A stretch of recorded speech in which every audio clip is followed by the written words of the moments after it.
You're listening to the Big Cast, your source for the latest in financial technology. Brought to you weekly by the Best Innovation Group, with your hosts, John Best and Glenn Sarvati. Hello, listeners, and welcome to a very special edition of the Big Cast. I'm your host, John Best, CEO and founder of Best Innovation Group. And we've got something extraordinary for you today. We're celebrating a decade, that's right, a full 10 years of bringing you the latest and greatest in innovation. Today, you're about to hear a sneak peek into one of the most exclusive forums for credit union innovation, the Innovation Club, a club formed by Best Innovation Group in 2014 that facilitates innovation discussions around powerful technologies within the credit union movement.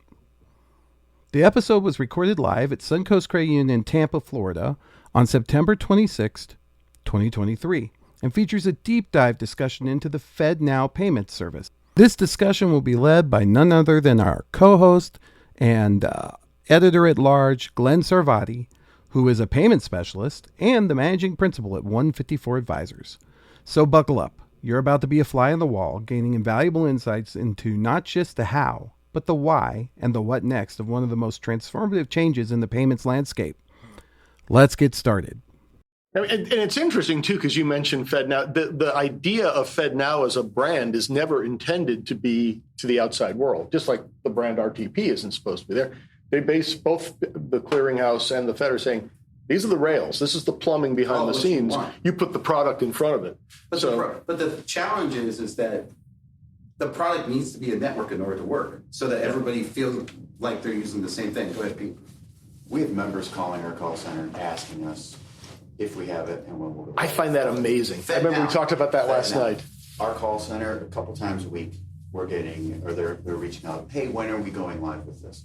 Do you think they're business owners or you don't have any commercial? I don't have that info. That's the info that I've asked is who's asking and things like that. Has anybody else seen that? I'm curious. I mean, yeah, a little bit. Really? Wow. Because I've actually fraudsters. Yeah, you're like, how quick are you going to get this? Is trading down in Florida? They got this guy. He's a jerk. We got to move on. Because I've heard the opposite, that there's the cranks on the fringes who are saying this is the way that the Fed is using as a Trojan horse to start the CBDC, which is going to basically, take away any control you have of your money. Don't go near it. I've talked to a couple of those. You've got those. I thought that was even taking a greater level of precedence. But the Fed did a good job of getting a fair amount of publicity for this stuff. So I mean, I guess that works on both sides. Oh, that's the one reason why I think it could surpass Zelle, because the argument has been Zelle's so well done. How could it surpass Zelle? And it's because it's at least got enough going in. The cost is low enough to where I think that it can go. And then where do we play? For me, it's the small business play, because again, your Chases, your Wells, they actually don't want small businesses. I've said this before. They don't want the ranch in Lake Nona. It's in a Publix plaza. Our branch is here, Chase is here.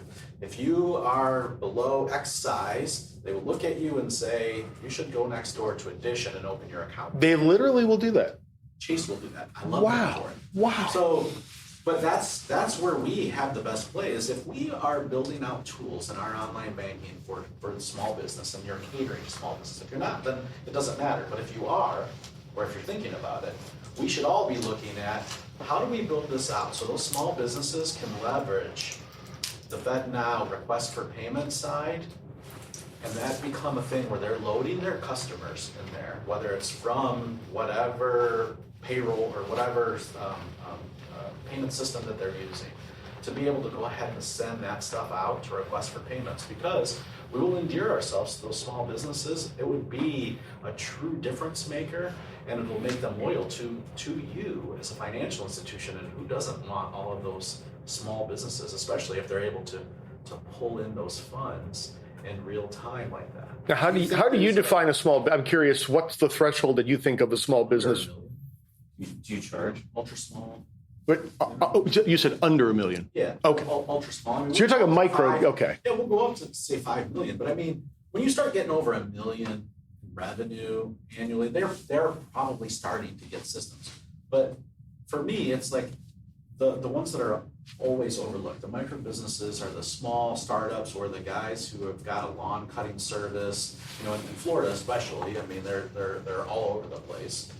And most of those guys, honestly, they might be using, QuickBooks, but they might not. They might still be doing everything manual. And so a lot of those services, we used to have to fight with our lawn guy just to get an invoice for him. His wife would do it, and it was when she got around to it. So sometimes we would see invoices for months at a time, and then all of a sudden we'd see a whole bunch of them. big one. And we just want to pay the guy. So we started doing automatic payments, but I mean, they fought it for a long time. Where do you see, like when you mentioned Chase says, hey, you'd probably be better off next door? Is that the million? Is that the 5 million? Where do they start to get interested? Anything under 10 million, they seem to push. Really? hard. Wow, that high? I'm surprised by that. Yeah, that's around that level. So that they push our way. So would you see yourself, with what you're saying, it seems like there is going to be a market for an API for that. Yeah. Because the payroll portion of it, specifically used to be handled by products like Goldleaf, remember that? The old ACH payroll platform, where like around here at Suncoast, they used to have a whole department back in the day. They handled because if you got paid in Hillsborough County Schools, you got paid through Suncoast. It came through here and they'd send a big file of ACH. It seems like intuitively that, and if you did that, it's still, a question would be for you, if it comes through you as the routing, you have to be the endpoint. They have to have an account there, the business does, but their employees don't, Right. to get paid. So would you make it a benefit if the employees had an account there if the money doesn't leave us and go somewhere else, well, I don't have to route it out via FedNow to pay on behalf of that. Just feels, and that's what Suncoast used to do, literally, is, hey, if your account's here, you get a lot of benefit, like your loans and stuff. It's almost like approving the direct deposit if you have direct deposit and we can see it coming from your thing, then we'll give you a better rate. It seems like there's opportunity like that with this, huh? The way you're so laying it's it not just out. payroll, because payroll, there's payroll system, for all. Oh, yeah, small there's- business, we that's use already a built bunch, in, yeah. So What do we use? But from the invoicing side, where they're pushing out the invoices to their customers, if we could build that into an online banking service, or again, leverage a partner who built that for us, but Yeah. that an add-on, like some of the business banking are integrated to like AutoBooks, same concept, right? If you could offer that and you highlight that to the small businesses in your area, that's going to be a differentiator. Well, and the other thing is there's a lot like accounts payable lending type platforms because I don't know if you know this, other than you, Kevin, because you're wonderful, most credit unions throw away the first 6 invoices. I think they burned the first 4. And then the last 2, they do a dance on and throw away. Then they pay you. Does this So, part not get you guys, Does this all part get on the wonderful. podcast? But that could go on the podcast. I don't care. Because that was something I was taught by my boss. You throw away the first 6 and burn the last 2 or something like that. But now with this, to your point, Kevin, the money's going to be there instantly as the moment they do it. So it feels like, does that break? And this is for everybody. I'm just thinking, just putting pieces together because that's what we do here is try to figure out the long-term effects of this. But does that break the accounts payable lending model, or is it a new opportunity? You know what I'm talking about, where there's a lot of companies like, we get it all the time, we never use it, but hey, we could give you that money now, but of course for a small percentage, I mean, it's like no different than going down to the paycheck loan guys, they know it's coming. Does that break or help that model? Well, I mean, I think it can help. I think there's opportunity for it, but it's just like the issue that we're facing right now, from an interchange standpoint. If one of these new rules gets passed, it's not looking great for us right now. And we start seeing a reduction. I mean, if you look at Europe, who had that reduction, and look at what they did, they started trying to capture those fees in other ways. And so they started up things like doing inventory management for those small businesses. Yeah. And so we're going to have to start getting creative at ways to help make up for that lost interchange income that we're going to have. And small businesses are a major piece of that because, again, we just talked about not charging for this service, Yeah. right? And I'm not going to charge for this service, but what's the one area where we do start to charge fees, and it's because of the value add. That's business accounts. Yeah. And so I don't want to feed them to that, but there's going to be certain. But if you could provide value, in exchange, and it benefits both parties, it seems like right in that space. And it may not be a per transaction fee, but it feels like there's something, whether you want to call it a bundle or some type of a monthly subscription or something like that. Yeah, A subscription. I like a subscription. We all About run a subscription subscriptions. is just, And that is where you give the discounts to all of their employees have members. yes, that's a really cool idea. Yeah. A FedNow business subscription. I I like even that. have people who will come to your site and open those accounts. And for you all their integrate with employees. NetSuite, Quicken, and there's one other kind of one. Those are the only real big two, but there's one more I think if you spend a little time. And Salesforce has that sort of stuff built into it already. There are modules already for those of the people playing in Salesforce. So I think it's a good opportunity. What's the user experience again with FedNow? It really depends on the interface. I mean, it's really what it comes down to, I think, is it may be a drop down that says, you're making this payment, which way do you want it to go? I'm not really sure how to answer that, because it could be one of a variety, and because it's so early, it could easily, I think we almost, I don't know if I want to say MVP stage, but I think we're in the early kind of bare bones approach of the way it's being rolled out. Like I know you mentioned Star One. They built it, they customized it into their own front end.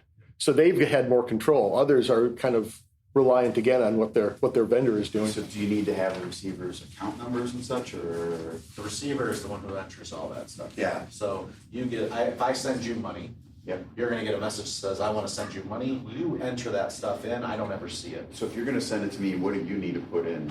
Email address or phone number to send you a text message. Gotcha. So it's just a way to send you a message. Yeah. And you get the message says, I want to send you money. You're going to go through that. When you click on that, you're entering in your information, and then that determines whether that financial institution is a member as well. And if they are, it goes instant. If it doesn't, Which is another one of those interesting ones where you've got RTP and you've got FedNow. It might be an either or. You might be able to land it with one of them, but if they're both available, I guess your institution decides which one you're going to use. well, and how many small businesses, the POS systems, are going to start to integrate this as well to say, hey, you're a loyalty member, right? You shop here all the time. Why don't you set this up? And you can Oh, now every make your small payment business, 'cause via- they don't via wanna pay FedNow, interchange. So you don't have to make it via your credit card. And I'll tell you right now, that's going to be we're gonna have a whole other Dodd-Frank type thing, because you're going to have our side going, hey, wait a minute, and they're going to go, what fraud? It's being validated on the other end. And by the way, that's a lot of interchange. And again, it's death by 1,000 cuts. It won't happen all at once. So what you'll see is someone like Walmart, who hates with their very last breath. I know, because he told me personally, because he thought I was with Visa, my cook, that, because of Paul Fiore, that we will never, and they still don't. They don't take Apple Pay, no tapping at Walmart. We're not doing any of that crap. You're going to stick a card in this machine. You're lucky to let you do that. And so if they can get to FedNow with their new Walmart account thing, they'll do that in an instant, because it's going to skip everything. That would up the amount of money that would make for them to switch people over would be billions. Are they Literally, charging the sender and the receiver, or? just as Walmart being the receiver from my account, if that's because it is in the list of models there. I thought it was push only. It is push only, but it's a request for payment. You can, Right. you can All they're going to request have to for do is someone to answer push it once. So you set it up. You get the thing from Walmart that says, "I would like to." It's part of the app, right? Like Yeah. they build it into the app. Yeah. No different than you load your credit card. I'm going to load this, and so when you show up there, you're going to scan this, and it's going to send you a request for payment on your phone. You're going to click the button, and then boom, you're done. It's funny if you think about, we talk about the Department of the Treasury. I mean, the reach that you get from a Walmart rolling that out. And if I were Walmart, you know what I would do? I would make it cheaper to the consumer to do that. I would give them like a 5% discount. Wasn't that, I mean, it's basically what Target did with their red card, where they offered red up. card. Yeah, red card, true. Right. But they still got they made their own credit card. Right, they bypassed the Right, typical but they got exchange. people to use it that way. Right. This would be massive. And you know who else will do it? Probably even before Walmart? Amazon. Right? Because that would be even worse. Right. It would make it 10 times worse. Yeah. Well, on us. Right. Right. And then you think about like subscription models. And now the question is, how hard are those going to be to turn off? Man, there's a lot to unpack here. So we're just about at the end. If you don't mind, go ahead, Pete. Well, so who's paying? I mean, We are. At the end so of the day. as a sender or as a receiver? So the FedNow, the cost for FedNow and the clearinghouse, what they charge is 7 cents per transaction. To the sender?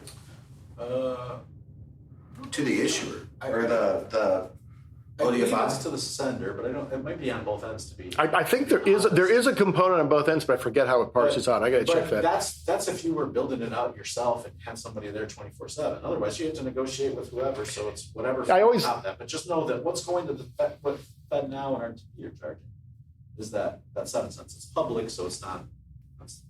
I always, well, I mean, and people will tell you that it costs a fraction of a penny for an ACH. And as John says, that's not what the actual experience of the institution is. Yeah, no. I mean, when you add all the fraud monitoring and everything else on, it's whole different. Which, again, was one of the things that always drives me crazy on the interchange discussion when you hear people say, I'm paying X. It's like, well, you're not paying that to the issuer and you're not paying that to the card network. You're paying it to your, To all the merchants. your ISP. And We have all these costs, but every time that's gotten reduced, they've never once exactly. reduced the cost. Exactly. To the consumers. So and most of the stores now are actually starting to charge a premium if you're using a card. And even more than that, it's that you've kind of basically gotten, for simplicity's sake, and I'm using quotation marks for those who aren't in the room, a blended rate between debit and credit. So you've actually put these constraints on debit and you're still paying for it because it's all the same. The ones we're going to lose, though, are the rewards card members. Because I'll be honest, as soon as the interchange gets reduced, all of us are going to eliminate rewards because we're not going to be able to afford to do rewards. We're not doing them well to begin with. Have you seen those commercials that they started to run? I saw them a couple different football games. No, I've seen the Electronic Payments Coalition actually specifically going after the Credit Card Competition Act saying, say goodbye to your rewards. Well, it's so interesting. So this morning they announced that the Writers Guild and the Actors Guild, all of that have reached. The actors did too? I did not see that. It's all together. And so the end game of that is going to be, there's no way that the subscription costs for Peacock, Netflix, Hulu, all that's got to go up substantially. They were already on the way. Yeah, Right, but they're gonna this be way seals it. worse And they'll blame because- it. They'll blame it on the So settlement. that's exactly Yeah. what they're going to do, and the end result of that is that they're predicting more than cable, because we're that was Don't you the love whole that? point. Yeah. Yeah. So now we've gone full circle and we're coming back. So let's close this out. Wow, what a journey we've taken today, diving deep into the intricacies of the FedNow payment service and its potential impact on the credit union landscape. A big thank you to Glenn Sarvati and all of our Innovation Club members who contributed to this rich discussion. If you're intrigued by what you've just heard and you're thinking, I got to get me some of this, I need to be part of these conversations, then we'd love to have you. For more information on how you and your credit union can benefit from an association with the Innovation Club, go to big-fintech.com/IC, or you can just email me at jb@big-cu, as in creditunion.com. Again, that's big-fintech.com/IC or jb@big-cu.com. Thanks again, and we'll see you next time. Check back each week for the latest from the Big Cast. Or better yet, we hope you'll consider subscribing for free via Spotify, Stitcher, Apple, or wherever you get your podcasts. If you have questions or comments, we'd love to hear from you. Tweet us at Big Fintech, email info@big-fintech.com, or visit us at big-fintech.com and click on the Media tab, where you can post a comment or check out our archive of hundreds of past episodes. See you next week.